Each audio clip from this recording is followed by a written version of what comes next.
زوال ایسے نہیں آتا. 3 کام جو کرے گا کبھی عزت نہ دیکھے گا. 3 کام جو کرے گا کبھی عزت نہ دیکھے گا. 3 کام جو کرے گا کبھی عزت نہ دیکھے گا. اور 3 کام جو کرے گا کبھی ذلت نہ دیکھے گا. 3 کام جو کرے گا کبھی ذلت نہ دیکھے گا. 3 کام جو کرے گا کبھی ذلت نہ دیکھے گا. جو جھوٹ بولتا ہے، جو ظلم کرتا ہے، جو دھوکہ دیتا ہے. جو جھوٹ بولتی ہے، جو ظلم کرتی ہے، جو دھوکہ دیتی ہے، عزت کے خواب دیکھنے چھوڑ دے. ذلت مقدر ہے اس جہان میں اس جہان. قوم ہو، فرد ہو، عورت ہو، مرد ہو، ظلم ہے، جھوٹ ہے، دھوکہ ہے، رب ذوالجلال کی قسم ذلت کے سوا کچھ نہ ملے گا. جو سچ بولتا ہو، جو عدل کرتا ہو، جو دیانتدار ہو، اس کے لیے عزت مقدر ہو گئی، ہو گئی، ہو گئی. سچ ایک فرد میں ہے، عدل ایک فرد میں ہے، دیانت ایک فرد میں ہے یا ایک قوم میں ہے. انہیں عزت دینا یقینی ہو گیا. میرا اللہ انہیں دے کے رہے گا، چاہے وہ اللہ کو مانتے ہیں چاہے اللہ کا انکار کرتے ہیں. آگے آخرت کا مسئلہ الگ ہے.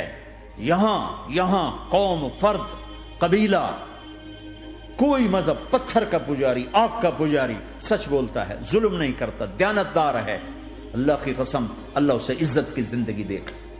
رات کا تہجد گزار، دن کا روزے دار، کہیں ظلم کرتا ہے، کہیں جھوٹ بولتا ہے، کہیں دھوکہ دیتا ہے، ذلت اس کے ماتھے پہ لکھ دی جائے گی اور موت کے بعد کی ذلت بھی ساتھ اٹھے گی. تو اللہ کو راضی کرو. کیسے؟ کبیرہ گناہوں سے بچ کر، اس کے سامنے سر جھکا کر. دوسرا کام، اللہ کے بندوں کے ساتھ معاملہ کرو.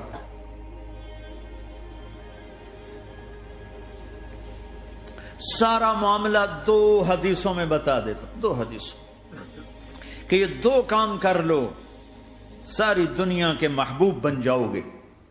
تمہارے گھر جنت بن جائیں گے. میاں بیوی میں محبت قائم ہو جائے گی، ساس بہو میں محبت ہو جائے گی، باپ بیٹے میں محبت ہو جائے گی، ماں بیٹی میں محبت ہو جائے گی، بھائی بھائی میں محبت ہو جائے گی. 2 کام کر لو. ان 2 میں سب کچھ چھپا ہوا ہے.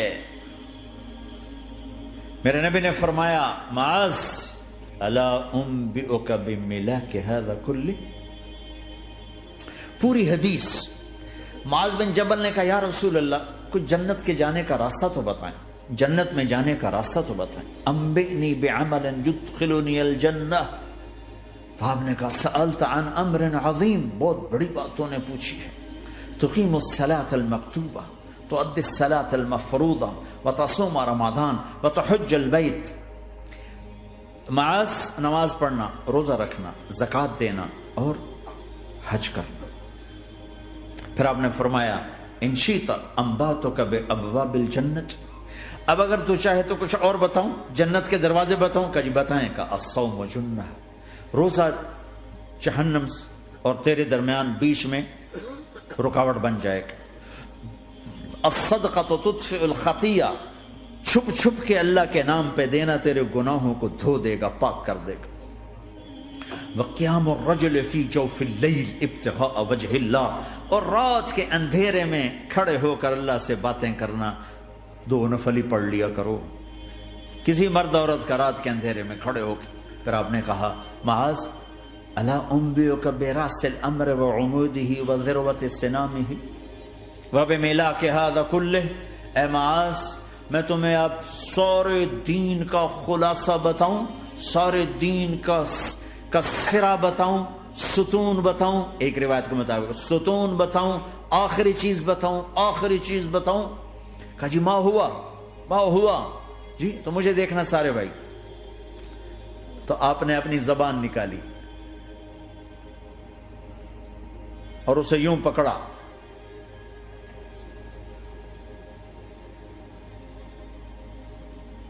معاذ کف ھذا، معاذ اپنی زبان پہ قابو پا جا. یہ میری پوری شریعت ہے، یہ پورا دین ہے، یہ کس کو سمجھایا ہے؟ معاذ کو۔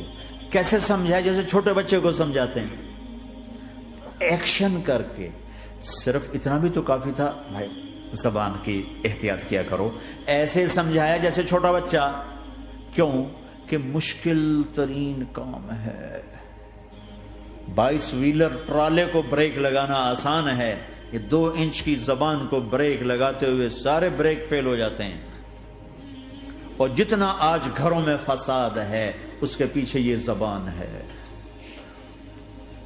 اور یہ کون ہے جس کو معصوم بچے کی طرح سمجھایا ہے؟ معاذ بن جبل۔ اور معاذ بن جبل کون ہے؟ میرے نبی نے کہا قیامت کے دن میری امت کے علماء کا جھنڈا معاذ کے ہاتھ میں ہوگا۔ اور یہ کون ہے؟ میں پچھلے مئی میں گیا ہوں، یہ مئی جو گزرا ہے، اردن ہمارا اجتماع تھا تبلیغ کا، میں وہاں گیا۔ عمان میں آگے اربد گئے، اربد سے 18 کلومیٹر 20 کلومیٹر آگے حضرت معاذ کا مقبرہ ہے، باپ بیٹا دونوں وہاں دفن ہیں۔ حضرت عمر کے زمانے میں انتقال ہوا، جب میں اندر گیا تو اوپر لکھا ہوا تھا تاریخ وفات 18 ہجری، اور اب ہے 1435 ہجری۔ 1417 سال اس آدمی کو دنیا سے گئے ہوئے ہو چکے ہیں۔ جب میں مقبرے میں داخل ہوا، کمرے میں جس میں قبر تھی، سارے کمرے میں خوشبو ہی خوشبو۔ قبر پر 2-4 چادریں پڑی تھیں، مجھے خیال آیا کہ میرے خیال ہے یہ چادروں پہ خوشبو لگی ہوئی ہے، وہ خوشبو آ رہی۔ اس وقت میں فاتحہ پڑھ کے واپس چلا گیا، جا کے نماز پڑھی، مسجد قریب تھی، مغرب کی نماز پڑھ کے پھر دوبارہ آیا۔ پھر میں کھڑا ہو کے سوچ رہا ہوں یہ کیسی خوشبو ہے۔ تو ایک آدمی میرے پاس کھڑا تھا، میں وہ ایسے کر کے نا چادریں سونگنے کی، شاید یہ چادروں میں خوشبو لگی ہوئی ہے۔ ایک آدمی میرے پاس کہنے لگا جناب یہ خوشبو چادروں میں نہیں ہے، یہ اس قبر والے کی خوشبو، یہ 24 گھنٹے آتی رہتی ہے، 24 گھنٹے۔ پھر میں نے فزیکلی ایک ایک چادر کو سونگا، کسی ایک چادر میں کوئی خوشبو نہیں تھی۔ یہ وہ معاذ ہے جو 1417 سال ہو چکے ہیں مرے ہوئے، اور قبر مہک رہی ہے۔ میں سنی سنائی نہیں بتا رہا، آنکھوں دیکھا بتا رہا ہوں، خود گیا ہوں، خود یہ مئی جو گزرا ہے۔ ان کو ایسے بتایا جو چھوٹے بچے کو، معاذ زبان پہ قابو رکھنا۔ اگر زبان پہ قابو آ گیا تو میاں بیوی کی لڑائی ختم۔ اگر یہ تو ہو نہیں سکتا کہ اونچ نیچ نہ ہو، کبھی خامن تیز ہوگا تو بیوی زبان پہ قابو پا لے، کبھی بیوی تیز ہوگی خامن زبان پہ قابو پا لے۔ اگر دونوں ہی سیکھ گئے تو ان کا گھر جنت بن جائے گا۔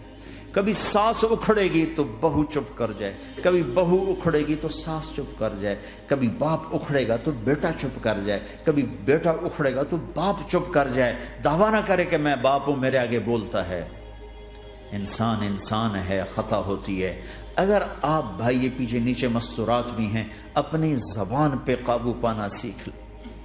کسی کو دکھ دینے والا بول نہ بولے۔ المسلم من سلم المسلمون من لسانہ و یدہ، آپ نے فرمایا مسلمان ہے ہی وہ، مسلمان ہے ہی وہ جو ہاتھ اور زبان سے کسی کو دکھ نہ پہنچائے۔